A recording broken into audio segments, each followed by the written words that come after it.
Welcome to the subject General Chemistry 1. I am Dr. Tae-Ju Hui and I am the narrator for Chapter 1. After completing this course, you should be able to understand the basic fundamental knowledge in chemistry, focusing in physical and inorganic chemistry, solve problems related to the basic understanding of chemistry using the scientific method, and work in group to complete the science task in a given time. Now we start with Chapter 1, Matter. And under this chapter, we have 4 sub-chapters, which include 1.1 Atoms and Molecules, 1.2 Mole Concept, 1.3 Concentration of Solutions, and 1.4 Stoichiometry. At the end of this topic, you should be able to describe proton, electron, and neutron in terms of the relative mass and relative charge. Define proton number, nuclear number, and isotope. Write isotope notation. Define relative atomic mass and relative molecular mass based on the carbon-12 scale. Calculate the average atomic mass of an element given the relative abundance of isotopes or a mass spectrum. Define mole in terms of mass of carbon-12 and Avogadro constant. You should be able to interconvert between moles, mass, number of particles, molar volume of gas at standard temperature and pressure, and room temperature. Determine the terms empirical and molecular formula. Determine empirical and molecular formula from mass composition or combustion data. Define and perform calculation for each of the following concentration measurements: molarity, mole fraction, percentage by mass, and percentage by volume. And lastly, determine the oxidation number of an element in a chemical formula and write and balance chemical equation by using inspection method and redox equation by using ion-electron method. What is matter?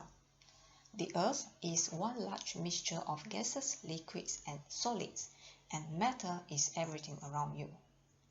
In other words, matter refers to anything that occupies the space and has a mass. For example, air, water, animals, and trees.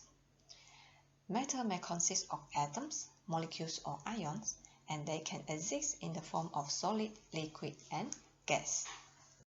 Solids are rigid objects with definite shapes.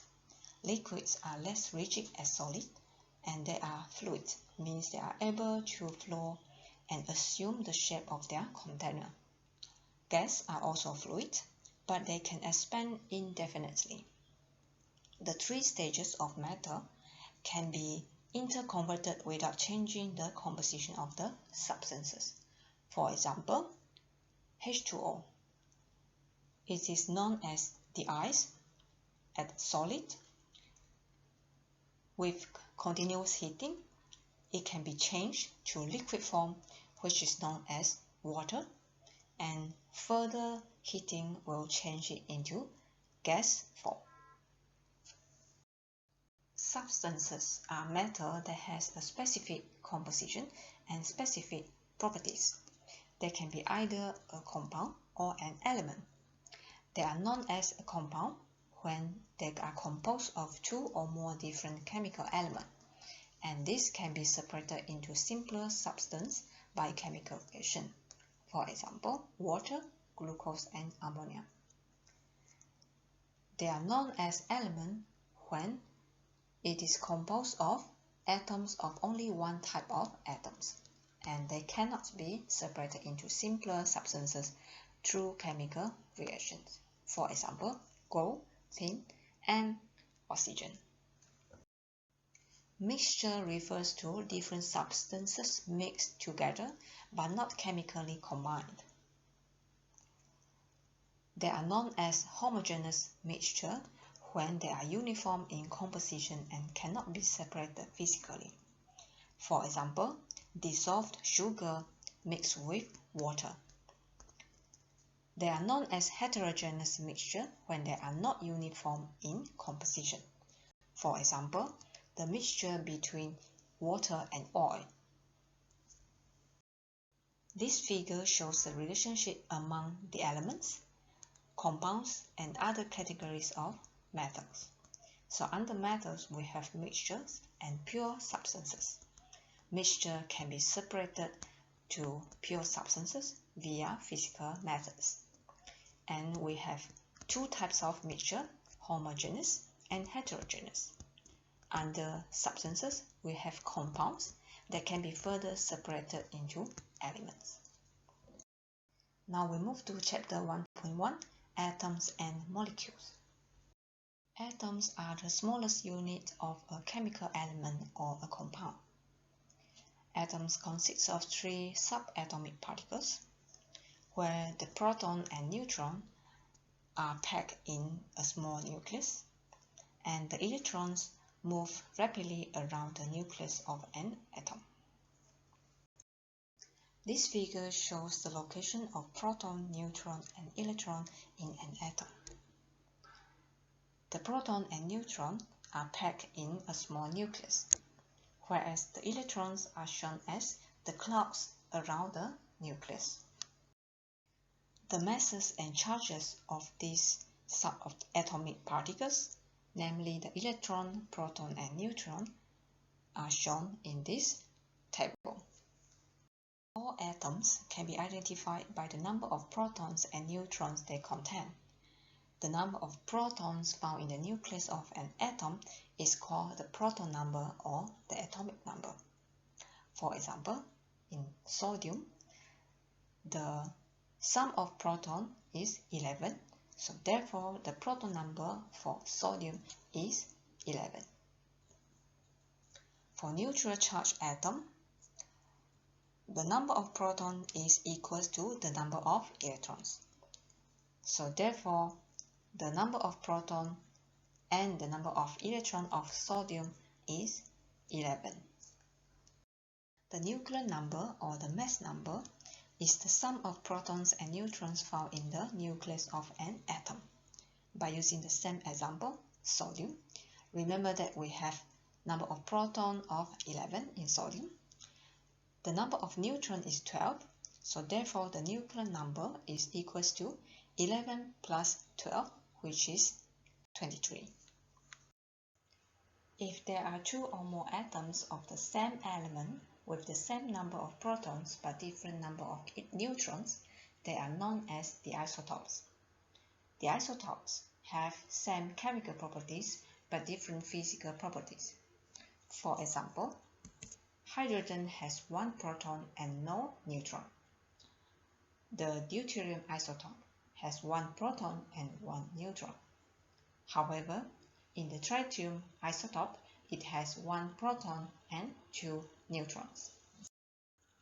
This figure shows the accepted way to denote the proton number and the mass number of an atom of element X. By using mercury as an example, the nuclear number of mercury equals to 202. The proton number of mercury equals to 80. The total charge on the ion is 2 plus. The number of neutrons is 122. And the number of electrons equals to 78. In question number 1, state the number of protons, neutrons, electrons, and charge in each of the following species. Examples are given for the first species, the nitrogen. The number of protons can be found from the symbol, which is equals to 7. The number of neutrons is equals to the nuclear number, which is 14, minus the number of protons, which is 7, and you will get 7 as the answer. The charge of the species is given at the symbol, so you will have minus 3 as the charge. The number of electrons is equals to number of proton, which is 7, minus the charge of the electron, and you will get 10 as your answer. For question 2, write the appropriate symbol for each of the following isotopes. For question A, the nuclear number is equal to 23, and the proton number is equals to 11. You may refer to a periodic table to look up for the elements that corresponding to the proton number. So from the periodic table, we can see that this actually refers to sodium. Molecules refers to an aggregate of at least two atoms by chemical bonds. If this molecule only contains two atoms, it is known as the diatomic molecule. Examples of diatomic molecule include hydrogen, nitrogen, and oxygen. If this molecule contains more than two atoms, it is known as the polyatomic molecule. Examples of polyatomic molecules are water, ammonia, and methane. This figure shows the molecular and structural formulas and molecular models of four common molecules: hydrogen, water, ammonia, and methane. Ions are atoms that has a net positive or negative charge. A positive charge ion, namely the cation, is formed when a neutral atom loses an electron. For example, when sodium atom loses one electron, the sodium ion is formed. Anion, or what we call a negative charge ions, is formed when a neutral atom gains an electron. For example, chloric atom gains one electron to form chloride ions. A cation or anions can be classified as monoatomic ions when it consists only one atom. When it consists two or more atoms, it is classified as a polyatomic ions. Relative atomic mass refers to a mass of one atom of an element compared to 1/12 of the mass of one atom of carbon-12 with the mass of 12.0. The relative atomic mass can be calculated based on this formula: mass of one atom of element divided by 1/12 of the mass of one atom of carbon-12, and it has no unit. Question 3. Determine the relative atomic mass of Y atom if the mass of one atom Y is 6.00 atomic mass unit. So the relative atomic mass of Y atom is calculated by dividing the mass of Y atom, which is 6.00, with 1/12 of the mass of one atom, carbon-12. So the answer is 6.00. Relative molecular mass refers to a mass of one molecule of a compound compared to 1/12 of the mass of one atom of carbon-12 with the mass of 12.008 mu. It can be calculated based on this formula. And the relative molecular mass of a compound is actually equals to the summation of relative atomic mass of all atoms in a molecular formula. You may try to solve this problem as an exercise. A mass spectrometer is the most direct and accurate method for the determination of relative atomic mass of an element. Determine the relative molecular mass of a compound. Determine the types of isotopes, the abundance and its relative isotopic mass, and also to recognize the structure of the compound in an unknown sample. In a mass spectrometer, a sample is introduced into a vaporization chamber and turned into gaseous form. The gaseous sample is then bombarded by a stream of high-energy electrons. The collision between the electrons and the gaseous sample will produce positively charged ions. These positively charged ions will be focused and accelerated in the acceleration chamber. The ions are then deflected by a magnetic field into a circular path. The radius of the path depends on the charge and also the mass of the ions. When the ions reach the detector, the charge is neutralized and this will generate an electrical current. This current is proportional to the abundance of the ions and are sent to computer for analysis. This figure shows the example of mass spectrum of magnesium. The mass spectrum records the mass to charge ratio on the x-axis and the relative abundance of those ions on the y-axis. We may calculate the relative atomic mass from the mass spectrum by using this formula, in which the average atomic mass equals to summation of Q multiplied by M divided by the summation of Q. Q equals to the relative abundance or the percentage abundance of an isotope of the element, and M equals to the relative isotopic mass of the element.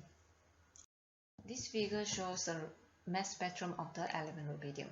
Question A. What isotopes are present in rubidium? So we can get the answer from the mass spectrum. We have 85 rubidium and also 87 rubidium. Question B. What is the percentage abundance of each isotope? So the relative abundance is given here. We have 18 for 85 rubidium and 7 for 87 rubidium. So in order to calculate the percentage abundance, we need to normalize these numbers, this ratio, into 100%. So for 85 rubidium, the percentage abundance is equals to 18 divided by 18 plus 7 times 100%, and you will get 72%. And for 87 rubidium, the percentage abundance is equals to 7 divided by 18 plus 7 times 100%, and you will get 28% as your answer. Question C. Calculate the relative atomic mass of rubidium. So we need to use the formula given in the previous slide, in which the percentage abundance, this is the Qi, and this is the Mi. So we have 72 times 85 plus 28 times 87 divided by the summation, which is 72 plus 28, and the answer is 85.56. You may try to solve question 6 as an exercise. Question 7 as well is for your own exercise. Now we move to chapter 1.2, the mole concept. 1 mole is defined as the amount of substance contains equal number of particles as in 12.0 gram of carbon-12. In 1 mole of carbon-12 atom, the mass is 12.0 gram and it contains 6.02 times 10 power 23 atoms. And this number is determined experimentally and known as the Avogadro constant. For gas, 1 mole of gas will occupy 22.4 liter at standard temperature and pressure, and 24 liter at room temperature. 1 mole of sulfur has a mass of 32 grams and it contains 6.02 times 10 power 23 sulfur atoms. For 1 mole of potassium chloride, it has a mass of 29.4 grams and it contains 6.02 times 10 power 23 KCl molecules, the same number of potassium atoms, and the same number of the chloride atoms. As a summary, 1 mole of an element contains 6.02 times 10 power 23 atoms of that element. And in terms of molecule and ions, 1 mole of a molecule contains the same amount of molecules, and 1 mole of an ion contains the same amount of ions. In 1 mole of chlorine atom, the number of chlorine atoms is equal to the Avogadro's constant, and it has a mass of 35.45 grams. However, for 1 mole of chlorine molecules, the number of chlorine molecules is equal to the Avogadro's constant, but the number of chlorine atoms is 2 times the Avogadro's constant, and it has a mass of 70.9 grams. For 1 mole of ammonia, the number of molecules is equal to the Avogadro's constant, but the number of atoms is equal to 4 times the Avogadro's constant. For number of N atom, it is equal to the Avogadro's constant, but for hydrogen atoms, it is equal to 3 times the Avogadro's constant. Question 8 is for your own exercise, and the same goes to question 9. Molar mass is defined as the mass of 1 mole of an element or a compound in gram per mole. The calculation of molar mass for a compound is similar to the calculation of relative molecular mass in chapter 1.1. So for example, in this question 10, you will need a periodic table in order to do the calculation. The molar mass of this compound is equal to 3 times 40.08 for calcium plus 2 times 30.97 for phosphorus plus 4 times 16 for oxygen, and the answer is 310.18 gram per mole. The number of mole for a compound is equal to the mass divided by the molar mass. For example, what is the mass of 0.671 mole of aluminum oxide? By using the above equation, we have 0.671 mole, and we would like to know the mass. And now we are trying to calculate the molar mass of aluminum oxide.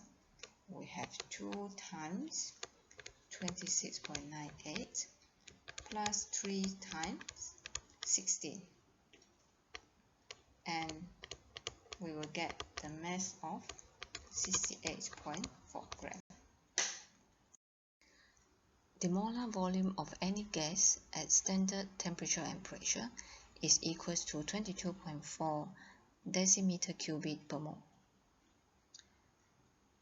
This means that 1 mole of gas has a volume of 22.4 decimeter cubic at standard temperature and pressure, and 1 mole of gas has a volume of 24 decimeter cubic at room temperature, which is equal to 25 degrees Celsius. For gases at standard temperature and pressure, the number of mole can be calculated by dividing the volume with 22.4 liters.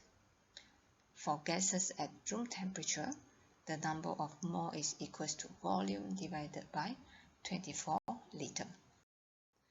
Gas S occupies 345.1 centimeter cubic at standard temperature and pressure. So what is the number of gas molecule in the sample of X? So first, we calculate the number of moles. We divide 345.1 centimeter cubic with 1000 centimeter cubic in order to convert it to liter. And we have to divide it with 22.4 liter because this is at standard temperature and pressure. So the number of mole is equal to 0.015 mole. So the number of gas molecules is equal to 0.015 mole times the Avogadro's number. Empirical formula is the simplest ratio of all elements in the molecule, and molecular formulas are the actual numbers of atoms of each element in the molecule. And both of these formulas, they are related to each other by this formula. Molecular formula equals to N times the empirical formula. A sample of hydrocarbon contains 85.7% of carbon and 14.3% of hydrogen by mass. Given that its molar mass is 56, determine the empirical formula and molecular formula of the compound. So we start with drawing a big table for C and H. So from the question, we know that the compound contains 85.7% of carbon and 14.3% of hydrogen. So assuming the mass is 100 grams, So the mass in 100 grams of sample, you will have 85.7 grams of carbon and 14.3 grams of hydrogen. So from here, we calculate the number of moles. So for carbon, the number of mole is equals to 7.14, and for hydrogen is equals to 14.3. So the simplest ratio between the number of mole, this is 7, this is 14, and the simplest ratio is 1 to 2. So therefore, the empirical formula for this compound is equals to C1H2. And now we are going to find the molecular formula. So given that the molecular formula is 56, so N12 plus 2 times 1 for the hydrogen is equals to 57. So from here we can know that the N is equals to 4. So therefore the molecular formula is C4H8. You may do this question as an exercise. Chapter 1.3, the concentration of solutions. A solution is formed when an amount of solute, or what we call the substance, dissolved completely in a solvent and form a homogeneous mixture. Therefore, in a solution, we have both solute and dissolvent. This figure shows how a solution is prepared. We have solvent in the beaker. It can be water or any organic solvent, such as hexane and isooctane, and we have the solute in the volumetric flask. So when all the solute has dissolved completely and mixed well in the solvent, a solution is formed. When we have sodium chloride as the solute and water as the solvent, we will get sodium chloride solution. And when we have zinc chloride as the solute and water as the solvent, we will get zinc chloride solution. And when we have sodium hydroxide as the solute and water as the solvent, we will get sodium hydroxide solution. The concentration of a solution can be measured by the first molarity, second molarity, mole fraction, percentage by volume, and also percentage by mass. Molarity, the symbol is capital M, is defined as the number of moles of solute dissolved in 1 liter of solution. Please bear in mind that 1 decimeter cubic is equals to 1000 centimeter cubic, and in 1 liter we have 1000 milliliters. How can we calculate the molarity of a solution of 1.71 gram of sucrose dissolved in a 0.5 liter of water? So first, we have to calculate the number of moles of the sucrose. So in order to get the number of moles, we need to calculate the mass of the solute divided by the molar mass of the solute. So we need to use 12.01 times 6 plus 12 times 1.10 plus 6 times 16, and this is in gram per mole. So we will get 9.49 times 10 power minus 3 mole, and molarity is equals to number of mole divided by liter. So the answer is 0.019 mole per liter. You may do this question 16 as exercise. For molarity, please take note that the M symbol is in lowercase. Molarity is defined as the number of mole of solute dissolved in 1 kilogram of solvent. the mass of solution is equals to the total of the mass of solute plus the mass of solvent. However, the volume of the solution is not equal to the volume of the solvent. Question 17. Calculate the molality of sulfuric acid solution containing 24.4 gram of sulfuric acid in 198 gram of water. So first we have to calculate the number of moles of sulfuric acid. We know that the mass of sulfuric acid is 24.4 gram. So by dividing 24.4 gram with the molecular weight, which is 98.08, we get number of moles of 0.25 mole. So the molarity is calculated by dividing the number of moles, which is 0.25 mole, with the weight of the water. So in this case is 0.198 kilogram. So the final answer is 1.26 mole per kilogram. You may try to solve question 18 as an exercise.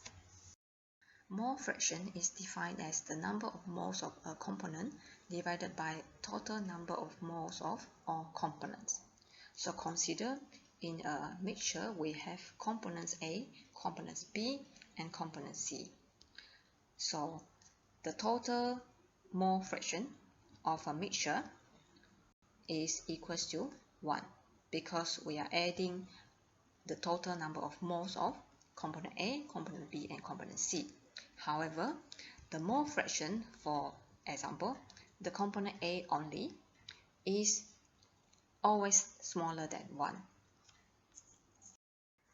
For example, in this solution, we only have component A and component B. So the mole fraction of component A is equal to number of moles of component A divided by the sum of number of mole of component A plus the number of mole of component B. So this is the same for component B, and the total mole fraction in this mixture of component A plus the mole fraction of component B is equals to 1. How many grams of magnesium chloride is needed to prepare a 0.1 mole fraction solution in 1000 grams of water? So let's assume A as MgCl2 and B as the water. So the formula for mole fraction is given by this, the number of mole of A divided by the number of mole of A plus B. So from the question we know that we would like to find 0.1 mole fraction, and the number of mole of magnesium chloride is something we would like to find out. For water, we know that we have 1000 grams and the molecular weight is 18.01. So with this we will get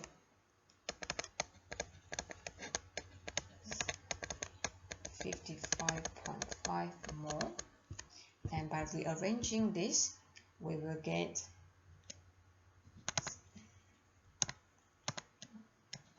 0.1 Na plus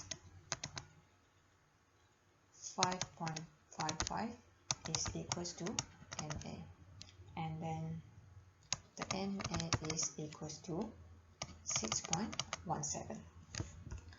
So the mass of MgCl2 is equals to 6.17 mole times the molecular weight, which is 95.21 gram per mole, and the answer is 587. Percentage by mass, in short form percent weight per weight, is the mass of solute divided by total mass of solution in percentage. And please take note that the mass of solution is equals to the mass of solute plus the mass of solvent. A sample of 0.892 gram of potassium chloride is dissolved in 54.3 gram of water. So what is the percentage by mass of this solution? The percent weight per weight is equals to the mass of the solute, which is 0.892 gram, divided by the mass of solute plus the mass of solvent.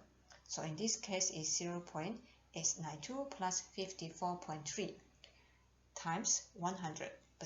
So we get 1.62 as the final answer. You may try to solve question 22 as an exercise. Percentage by volume, percent V per V, is defined as the volume of solute divided by the volume of solution in percentage. In order to do the calculation for percent V per V, sometimes you have to take into account the density of a solution, which is equals to the mass of solution divided by the volume of solution. Question 23. Calculate the volume of antifreeze required to make 10 decimeter cubic of a solution of antifreeze, which is 40% by volume. So the percent V over V is 40%, which is equals to the volume of antifreeze divided by the volume of solution, which is 10 decimeter cubic times 100%. So by rearrange this, we can get the volume of antifreeze as 4 decimeter cubic. You may try to solve question 24 as an exercise. Chapter 1.4 Stoichiometry. Oxidation number is the number of charges the atoms would have in a molecule or an ionic compound if the electrons were transferred completely. That can be determined using these rules. The first one, in a free element, an atom or a molecule, the oxidation number is 0. So for example, in a sodium element, the oxidation number is 0, and in chlorine molecule, the number is also 0. For monoatomic ion, the oxidation number is equals to the charge on the ion.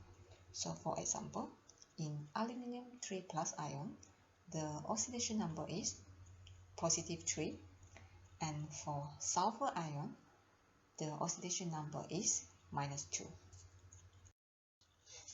Fluorine and other halogens always have oxidation number of minus 1 in its compound. For example, the oxidation number of fluorine in sodium fluoride is equals to minus 1. However, when combined with oxygen, the oxidation number becomes positive. So for example, the oxidation number of chlorine in chlorine oxide is equals to positive 7. Hydrogen has an oxidation number of positive 1 in its compound, except for in metal hydrides, which the oxidation number of hydrogen is minus 1. So, for example, in both cases, in sodium hydride and in magnesium hydride, the oxidation number of hydrogen is minus 1 for both cases. Oxygen has an oxidation number of minus 2 in most of its compound. For example, in magnesium oxide and water, the oxidation number of oxygen is minus 2. However, there are two exceptional cases. In peroxides, its oxidation number is minus 1, and when combined with fluorine, it has positive oxidation number of positive 2. In neutral molecule, the total oxidation number is equal to 0. For example, in water and potassium manganate, the total oxidation number is 0. For polyatomic ions, the total oxidation number is equal to the charge of the ion. For example, in permanganate ions, the total oxidation number is minus 1, and in dichromate ions, the total oxidation number is minus 2. This is how we assign the oxidation number of chromium in dichromate ion. Since we know that the total oxidation number of the chromate ion is given by the charge, so we have this equals to minus 2, and we know that the oxidation number of oxygen is always minus 2, so 2 chromium plus 7 times minus 2 is equals to minus 2. So from here, we know that the oxidation number of chromium is positive 6 in this case. Chemical equation is used to show a chemical reaction by using symbols for the reactant and products. For example, when we have chemical A reacted with chemical B to produce chemical C and chemical D, A and B is known as the reactants, whereas C and D is known as the product. By using real examples, the reaction between methane and oxygen will produce carbon dioxide and water. And in this case, the methane and oxygens are reactants, while the carbon dioxide and water are the products. When we write chemical equation, we have to make sure that they are balanced. So we can balance chemical equation by using the inspection methods. So step number 1, write down the unbalanced equation using correct formula for the reactants and products. Number 2, balance the metallic element followed by non-metallic atoms. Number 3, balance the hydrogen and oxygen atoms. And lastly, check to ensure that the total number of atoms of each element is the same on the both sides. So how can we balance a chemical equation by applying the inspection method? So the first step, write down the unbalanced equation, and in this case is already given. So the second step, we have to balance the metallic element. So we have nitrogen and copper.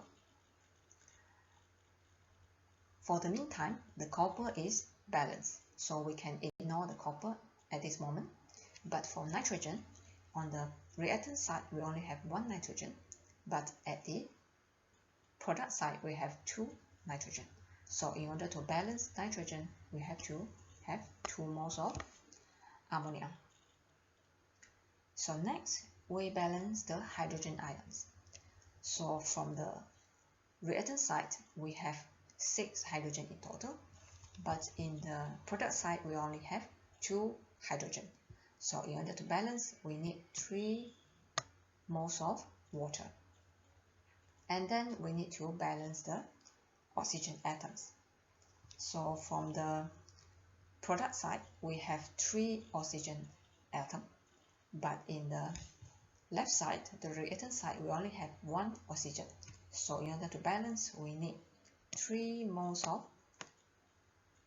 copper oxide in order to balance. And then we need to check, when we have 3 moles of copper oxide, the product should be also 3 moles in order to balance the metallic element. Redox reaction is a situation where both oxidation and reduction are going on side by side. In oxidation reaction, the substance will lose 1 or more electrons, increase in oxidation number, losing of hydrogen atoms, and gain of oxygen atoms.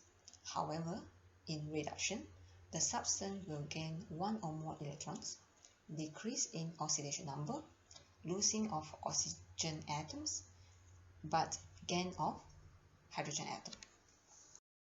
In order to balance the redox equation, the ion electron method will be used. So consider a reaction between copper and nitrate in an acidic medium. First step, divide the equation into 2 half reactions, one involving oxidation and the other one is reduction. So from the above equation, we know that the copper was being oxidized to copper ion, and the nitrate has been reduced to nitrogen oxide. Step number 2, balance the elements other than oxygen and hydrogen for both half equation. So for oxidation, there's nothing need to be balanced. For the reduction as well, nothing need to be done. So now we move to step number 3. balance the oxygen atom by adding H2O to the site that needs oxygen. So for oxidation, since there is no oxygen atom in this reaction, so we do not need to do anything. For reduction, we have 3 oxygen on the left side and we only have 1 oxygen on the right side. So in order to balance the number of oxygen atoms, we will add 2 H2O to the right side in order to balance the oxygen atom. Step number 4, balance the hydrogen atom by adding H+ to the side that needs hydrogen. So for the oxidation reaction, since there is no hydrogen atom on the both sides of the reaction, nothing needs to be done. So for the reduction, from the previous step, we have introduced 2 moles of H2O on the right side. So the total number of hydrogen atom is 4 on the right side. So we need to add 4 H+ on the left side in order to balance the number of H atom. So now we move to step number 5. Balance the charge by adding electrons to the side with greater overall positive charge. For oxidation, copper was being oxidized to copper ion with the charge 2 positive. So in order to balance the charge, we introduce 2 moles of electron, which is -2, in order to get a overall 0 charge. For reduction,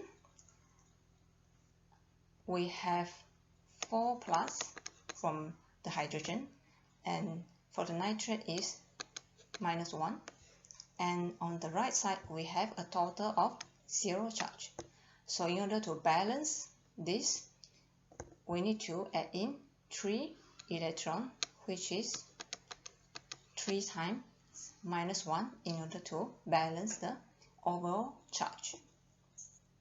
Step number 6, make the number of electrons at both sides equal. So we get this oxidation and reduction equation from step number 5, and we found that in oxidation reaction we have 2 moles of electrons, but in the reduction reaction we have 3 moles of electrons. So in order to balance both sides, we need to multiply the oxidation reaction with 3 in order to get 6 moles of electrons, and we have to multiply the reduction reaction with 2 in order to get 6 moles of electrons as well. Step number 7, add the 2 half reactions from step number 6 and cancel anything that's same on the both sides. So from step number 6, we have this equation for oxidation and we have this for reduction. So now we have to add these 2 half reactions. So there's only one thing that appears the same on the both sides, which is the 6 mole of electron.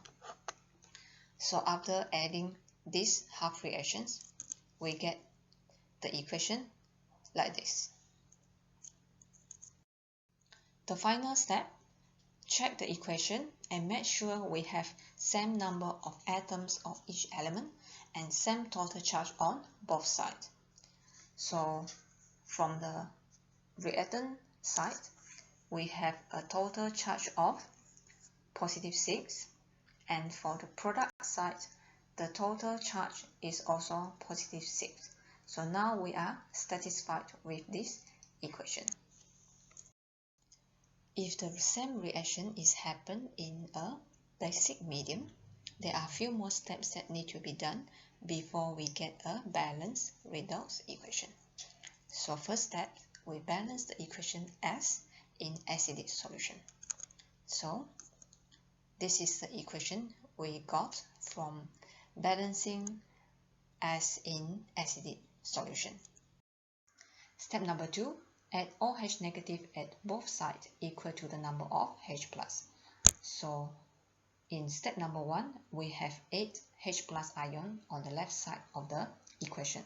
Therefore, in this step, we add 8 OH negative at the both sides of the equation.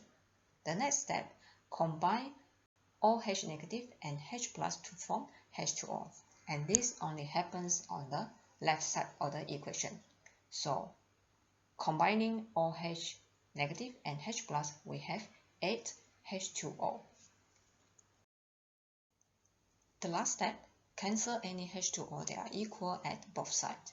So from the previous step, we have 8 H2O on the left side and 4 H2O on the right side.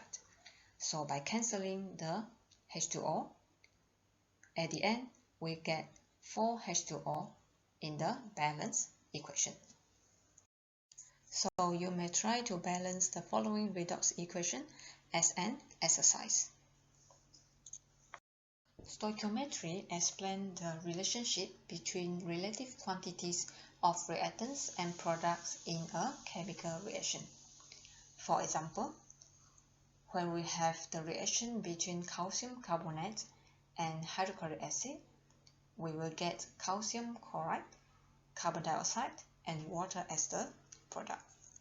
So in this equation, 1 mole of calcium carbonate will react with 2 moles of hydrochloric acid in order to yield 1 mole of calcium chloride, 1 mole of carbon dioxide, and 1 mole of water. Question 27. How many moles of hydrochloric acid do we need to react with 0.5 mole of zinc? So the first step, we have to obtain the balanced chemical reaction. So this is the reaction between hydrochloric acid and zinc. We will get zinc chloride and hydrogen.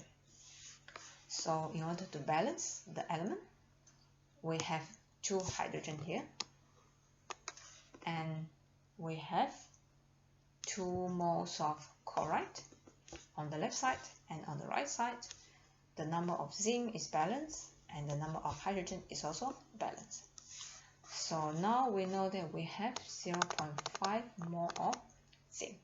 So from the equation, we know that 2 moles of HCl will react with 1 mole of zinc.